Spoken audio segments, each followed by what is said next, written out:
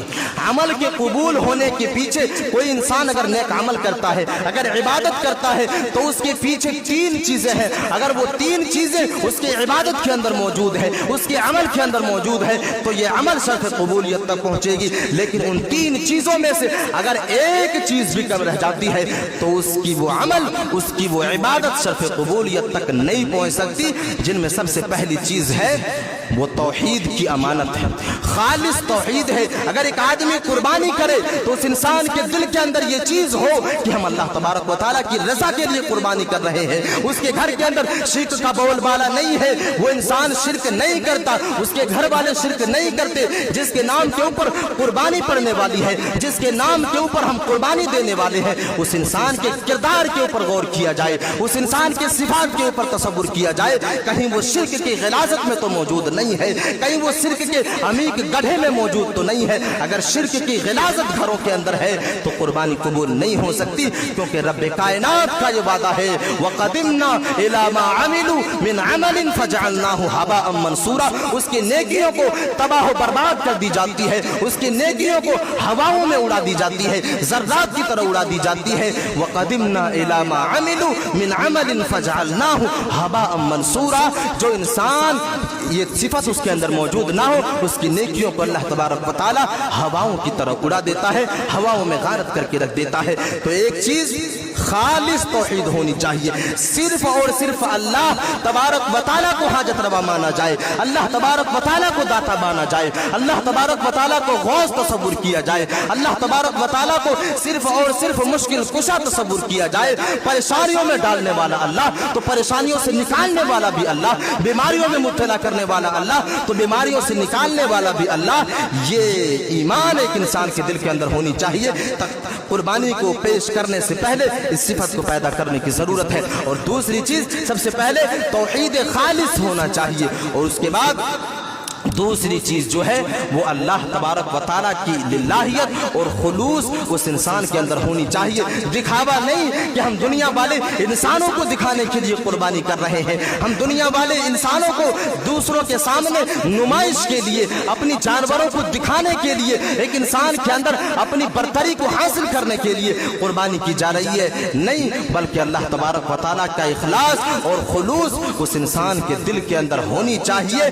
اور تیسرے نمبر پر سنت نبوی ہونی چاہیے, تیسرے نمبر پر سنت نبوی ہونی چاہیے. اللہ تبارک و تعالیٰ کا, اللہ کے نبی صلی اللہ علیہ وسلم کی سنت ہونی چاہیے. جو طریقہ اس رب کائنات کے آخری نبی نے بتایا, اسی طریقے پر قربانی کی جائے. جس راستے کو اللہ کے نبی صلی اللہ علیہ وسلم نے جانوروں کو قربان کرنے کے لیے واضح کیا, اسی طریقے پر قربانی کو کیا جائے. اگر کوئی آدمی سنت نبوی سے ہٹ کر کے اگر قربانی کرتا ہے تو اس کی قربانی قابل قبول نہیں ہے. مثال کے طور پر اللہ کے نبی صلی اللہ علیہ وسلم نے کہ قربانی کی نماز کو ادا کرنے سے پہلے اگر کوئی قربانی کرتا ہے تو اس کی قربانی مانے نہیں ہوگی, اس کی قربانی جو ہے قبول نہیں کی جائے گی. یعنی یہ سنت نبوی میں سے ہے, ہم نماز سے پہلے قربانی کو ادا نہیں کر سکتے. میرے عزیز ساتھیوں, یہاں پر جی چاہتا ہے کہ حدیث کو سنا دوں. زیاد بن جبیر ایک تابعی میں سے ہے, عبداللہ بن عمر رضی اللہ تعالی عنہ بیان کرتے ہیں کہ ایک مرتبہ زیاد بن جبیر قربانی کر رہے تھے, ایک اونٹ کو اللہ کی راہ میں قربان کر رہے تھے, اور اس اونٹ کو بٹھا کر کے اس کی گردن پر چھری چلانا چاہ رہے تھے. اتنے میں حضرت عبداللہ بن عمر رضی اللہ تعالی عنہ کی نظر زیاد بن جبیر کے اوپر پڑی. حضرت عبداللہ بن عمر کہتے ہیں کہ یہ اللہ کے نبی صلی اللہ علیہ وسلم کی سنت نہیں ہے، اونٹ کو کھڑا کیا جائے، اس کے پاؤں کو باندھ دیا جائے اور اس کے حلقوم کے اوپر جو ہے خون کے نالے کے اوپر جو ہے چھری کو چلایا جائے اور اس کے بعد تمہاری قربانی جو ہے وہ قابل قبول ہوگی۔ یہ طریقہ اللہ کے نبی صلی اللہ علیہ وسلم کا طریقہ ہے۔ ہم نے اللہ کے نبی صلی اللہ علیہ وسلم کو ایسے ہی قربانی کرتے ہوئے پایا ہے۔ تو یہ تین چیزیں ہماری قربانی کے اندر ہونی چاہیے۔ سب سے پہلی چیز توحید خالص ہونی چاہیے، ایک اللہ تبارک و تعالیٰ کے اوپر ایمان ہونا چاہیے، اور دوسری چیز جو ہے وہ اخلاص ہونی چاہیے، للہیت ہونی چاہیے، ریاکاری سے پاک ہونا چاہیے۔ ہماری قربانی کے اندر ریا اور نمود کی کوئی تصور نہیں ہونی چاہیے، یہ دوسری چیز۔ اور تیسری چیز جو ہے وہ سنت نبوی ہونی چاہیے۔ تو یہ تین چیزیں قربانی کے اوپر واضح کر دینا میں سمجھتا ہوں مناسب تھا، اسی لیے میں نے واضح کر دیا۔ اس کے بعد آگے بڑھتے ہیں، پھر اس آیت کریمہ کے اندر قل ان صلاتی و نسکی و محیای و مماتی للہ رب العالمین، اس کے اندر پھر زندگی کے بارے میں ایک انسان یہ وعدہ کر رہا ہے، اپنی زندگی کی دہائی دے رہا ہے کہ اے میرے پروردگار عالم، ہماری زندگی بھی اگر ہے تو تمہارے لیے ہے۔ ہم اپنی زندگی کو بھی اگر کسی کے لیے گزارتے ہیں تو وہ رب کائنات ہے۔ اے اللہ، ہم اپنی زندگی کو تیری خوشنودی کے لیے گزارتے ہیں، ہم اپنی زندگی کو تیری رضا کے لیے گزارتے ہیں۔ ہماری زندگی کے اندر برائیوں کی کوئی عمل دخل نہیں۔ ہماری زندگی اگر کٹتی ہے تو کتاب اللہ اور سنت رسول اللہ کے مطابق کٹتی ہے۔ ہماری زندگی اگر بسر ہوتی ہے تو رب کائنات کے اصولوں کے مطابق اور اس آخری رسول کے قوانین کے مطابق ہماری زندگی کٹتی ہے۔ ہم اپنے غریبان کے اندر بھی جھانک کر کے دیکھیں، اپنی زندگی کے اندر تصور کر کے دیکھیں، اپنی زندگی کے اندر وہم و گمان کر کے دیکھیں ہماری زندگی کہاں کٹ رہی ہے۔ ہم قربانی سے پہلے اپنی زبان سے یہ کیسے ادا کر سکتے ہیں کہ اے میرے پروردگار عالم، ہماری زندگی تو تیری رضا کے لیے ہے، ہماری زندگی تو تیری خوشنودی کے لیے ہے۔ آخر ہم کہیں تو کیسے کہیں؟ ہماری زندگی حرام خوری میں کٹ رہی ہے، ہماری زندگی جوے بازی میں کٹ رہی ہے، ہماری زندگی شراب نوشی میں کٹ رہی ہے، ہماری زندگی عیاشی میں کٹ رہی ہے، ہماری زندگی بے نمازی میں کٹ رہی ہے، ہماری زندگی چغل خوری میں کٹ رہی ہے، ہماری زندگی لعن و طعن میں کٹ رہی ہے، ہماری زندگی بدکاری میں کٹ رہی ہے، ہماری زندگی زناکاری میں کٹ رہی ہے۔ ہم کیسے کہیں کہ ہماری زندگی اللہ کے لیے؟ ہم کیسے کہیں کہ ہماری زندگی اللہ کے لیے ہے؟ ہم چلے ہیں قربانی کرنے، لیکن یہ صفت بھی ہونی چاہیے، ایک انسان قربانی سے پہلے ان ساری کی ساری چیزوں کے اوپر چھری کو چلائے، ان ساری کی ساری چیزوں کا خاتمہ کر لے، اس کے بعد قربانی کرنے کی کوشش کرے۔ ہم نے بہت غفلت برت لی، ہم نے یہ سوچا، ہم نے یہ تصور کیا کہ بس جانوروں کو قربان کر دینا بس اسی چیز کا نام قربانی ہے۔ میں کہہ دینا چاہتا ہوں کہ اس چیز کا نام قربانی نہیں ہے۔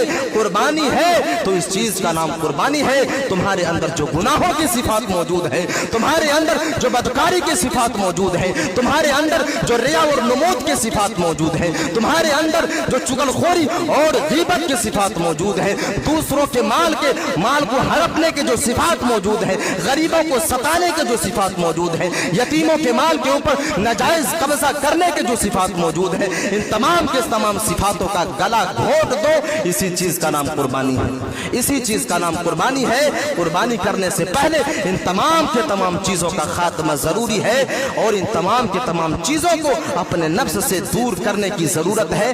تب جا کر کے ہم ایک وقت کے لیے صرف یہ کہہ سکتے ہیں کہ ہم نے اللہ کے لیے قربانی کی ہے۔ قبول ہوگی یا نہیں ہوگی یہ تو اللہ تبارک و تعالیٰ کے اوپر ہے۔ ہم اپنے اندر یہ تصور کر سکتے ہیں، اس وقت کر سکتے ہیں جب ان تمام کے تمام صفات سے ہم اور آپ خالی ہو جائیں، ان تمام کے تمام صفات ہمارے اندر سے نکل جائے اور ہم ان تمام کے تمام صفات کو اللہ کی قربانی، اللہ کی خوشنودی کے لیے قربان کر دیں۔ اس کے بعد ہم یہ کہہ سکتے ہیں کہ ہاں ہم نے اللہ کے لیے قربانی کی ہے۔ قبول ہوگی یا نہیں ہوگی یہ اللہ تبارک و تعالیٰ کے اوپر ہے، یہ اللہ تبارک و تعالیٰ کے اوپر ہے۔ اگر ہمارے اندر، ہماری قربانی کے اندر وہ چیزیں، وہ صفات موجود ہوگی تو انشاءاللہ العزیز ہماری قربانی شرف قبولیت تک پہنچے گی، اور آنے والے دنوں میں